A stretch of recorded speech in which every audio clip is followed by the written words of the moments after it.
চুয়াডাঙ্গায় আন্তর্জাতিক মাদকদ্রব্যের অপব্যবহার ও অবৈধ পাচার বিরোধী দিবস পালন। চুয়াডাঙ্গায় নানা আয়োজনে মাদকদ্রব্যের অপব্যবহার ও অবৈধ পাচার বিরোধী আন্তর্জাতিক দিবস উদযাপন করা হয়েছে। এ উপলক্ষে বৃহস্পতিবার সকাল 10:30টায় জেলা প্রশাসনের কার্যালয়ের সামনে থেকে বর্ণাঢ্য র্যালি বের হয়ে একই জায়গায় শেষ হয়।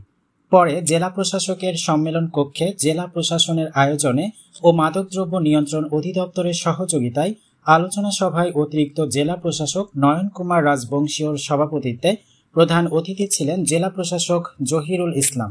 বিশেষ অতিথি ছিলেন অতিরিক্ত পুলিশ সুপার তানজিনা আক্তার, মাদকদ্রব্য নিয়ন্ত্রণ অধিদপ্তরের জেলা কার্যালয়ের সহকারী পরিচালক বেলাল হোসেন সহ বিভিন্ন সরকারি বেসরকারি প্রতিষ্ঠানের কর্মকর্তা ও গণমাধ্যম কর্মীরা উপস্থিত ছিলেন।